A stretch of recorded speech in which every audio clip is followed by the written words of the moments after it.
Hey, what's up guys? This is Kincaid, and I am standing in my garage surrounded by far too many dirt bikes.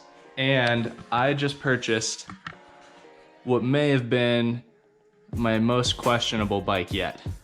And that is a 2001 Kawasaki KX250 that has seen much better days. All right, so another day has passed, leaving me plenty of time to ponder if I made a horrible decision or not. This thing is missing a lot is damaged, and a previous owner had a ball with the spray paint. So what I'm gonna do today is just strip the whole thing down to the frame and start sorting out these boxes to see where the big issues are gonna be, what we need to order, and what we just need to get cleaning and building. So let's do it.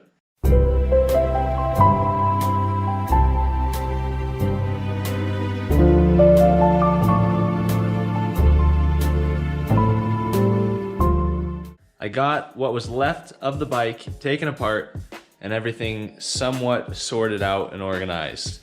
A lot of this is just kind of getting scrapped to start with. All the plastics are going. This one is somewhat important because it has the insert that goes in the tank on the bolt. So I'm gonna have to attach that to the tank in a permanent way. The wheels, honestly, this bike's just gonna get new wheels. Why? Because the rear hub is toast, and it's very hard to find a rear hub for this bike. I could just buy another used rear wheel, but it's gonna be in similar shape for a bike this old. And there's not a lot of aftermarket hub options even for this. So KKE makes a pretty nice set with black rims, green nipples, green hubs. So I think that might be the move for this bike, since that wheel's toast. I want them to match, I want it to look good. Swing arm, I'm not gonna toss just yet because I might need some of these inserts, but I think I'm gonna do all new bearings and bushings on whatever swing arm I get. But this swing arm has a fat crack in it. Could just get it welded, but a quality aluminum weld probably costs about as much as an eBay swing arm, and this thing is not anything special to begin with. So swing arm's going. The frame is actually in good shape despite the 6 different colors of paint on it. Everything is intact. Same with the subframe. We got a Pro Circuit Platinum pipe that is pretty mangled.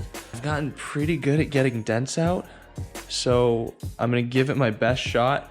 The one thing I always don't like is how it discolors the pipe, but I was reading about that today. Someone suggested something acidic on it will bring that color back. So if I can get that thing looking fresh, that would be awesome. Airbox is fine, just needs to be cleaned. Forks definitely need a rebuild, but components on them look fine from the outside. We actually got nice bars, some nice Mika bars. Here's the clamps, probably the nicest parts on this entire bike. And I'm gonna have to use so much paint stripper on just about everything on this bike. When this guy painted it, he was not careful and he was not precise. So this is definitely the most mangled bike I've ever bought. So we'll see how it goes. Clutch basket has very minimal signs of notching or wear. So having done that, clutch cover just needs to be stripped.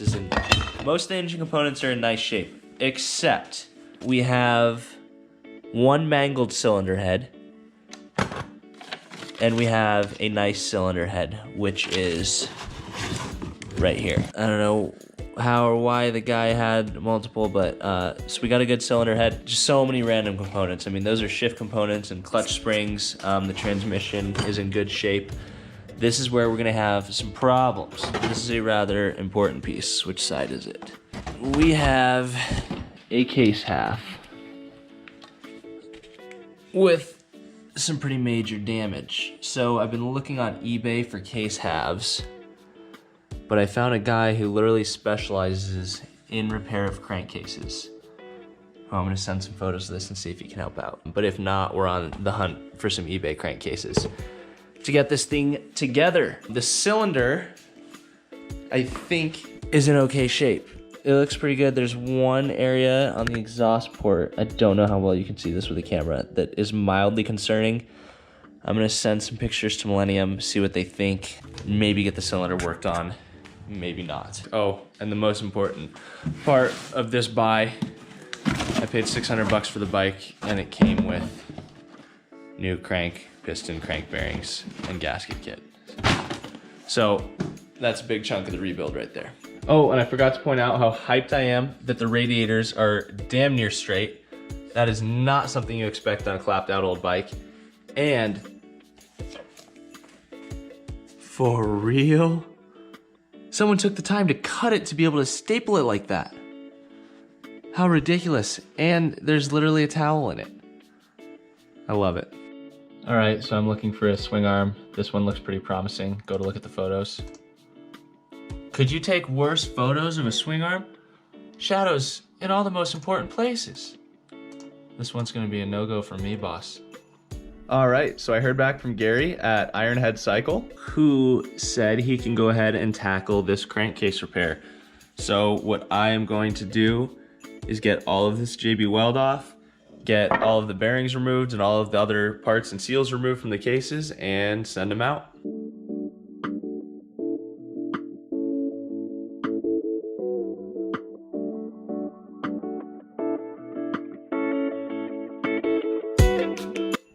So you might be wondering, is this crazy bastard putting bread in his engine?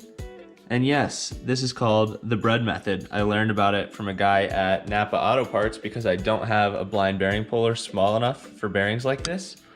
So watch and learn. The bread method is incredible.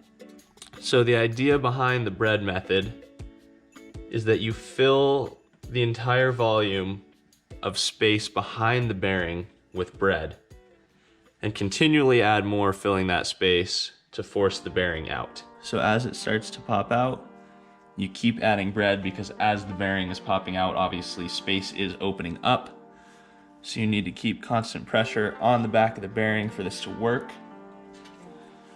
But I think we are very close on this one.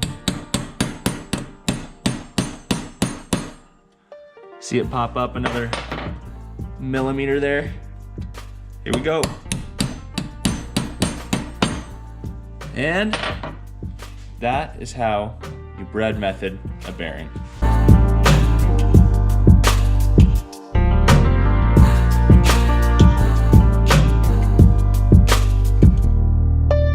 All right, we just bread methoded the two bearings that we could. We have one crank bearing left, and then we have these two bearings left, in this case half. I'm gonna go throw these in the oven and hope they just fall out. Cases just came piping hot out of the oven. None of the three bearings dropped yet, but I'm imagining they're pretty loose, so I'm just gonna see if I can get them by hand.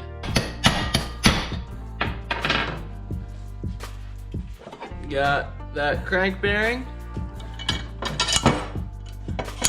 There we go. That one was nice and easy.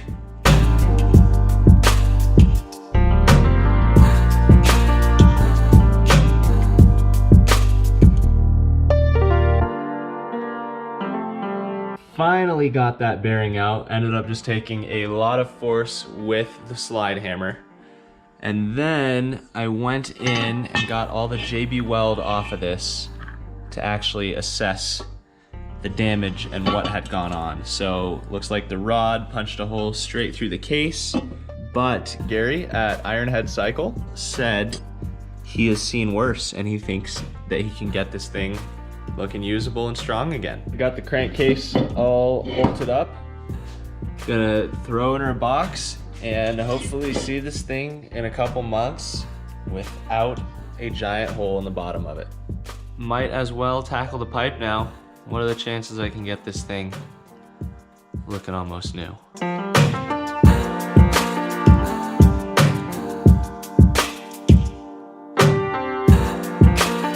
All right, so after a while scrubbing on the pipe with some steel wool, it actually doesn't look too bad. So I went ahead and capped the ends. We're gonna put about 60 PSI of air in it and then start torching the dents to try and get them to expand out.